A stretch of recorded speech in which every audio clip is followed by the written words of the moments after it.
Oh boy, this is going to be fun. Let's kick off this new series with a game that shaped the video game landscape. Let's talk about The Legend of Zelda for the Nintendo Entertainment System.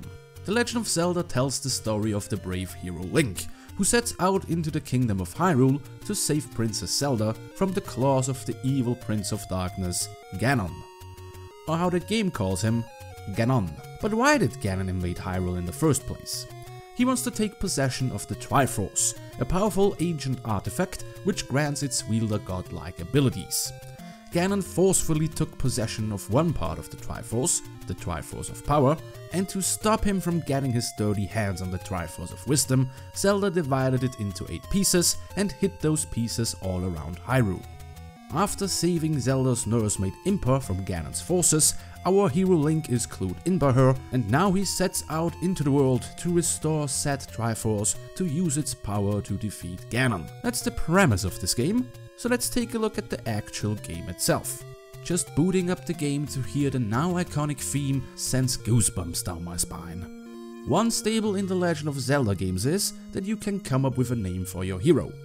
Of course, I went with Rue, since it's the most awesome name in the world. The game drops you cold on the overworld map, and it's time to figure out how this game works. Link can be moved left, right, up and down, like almost all video game characters, and progresses through Hyrule on so-called screens. But first things first, our hero needs a sword. He gets said sword from a nice old gent in a cave.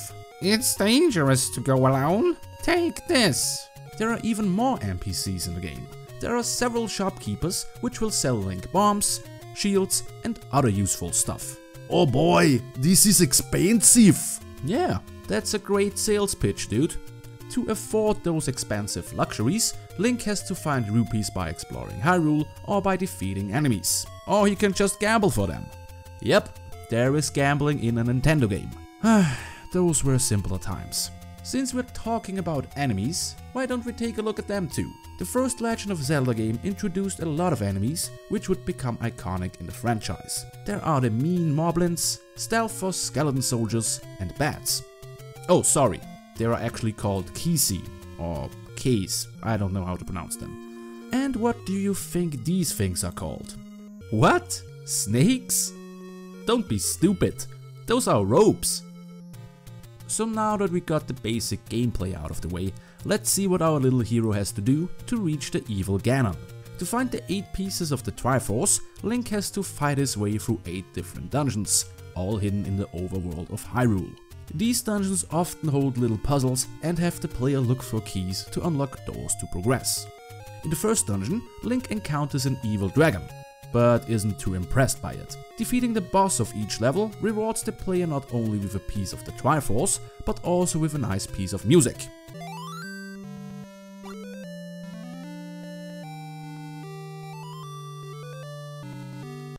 Oh, that's right, every boss holds a so-called heart container, an item which upgrades Link's health. Those heart containers can also be found in the overworld and invite to explore the world even further.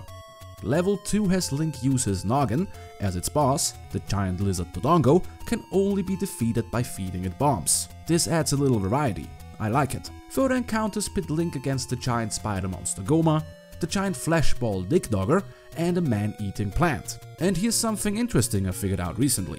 The map layout of the dungeons often resemble other things. Level 1 somewhat looks like a magic lamp, level 2 looks like a half moon, level 7 looks like a snake hat, rope hat, and level 3 looks like a...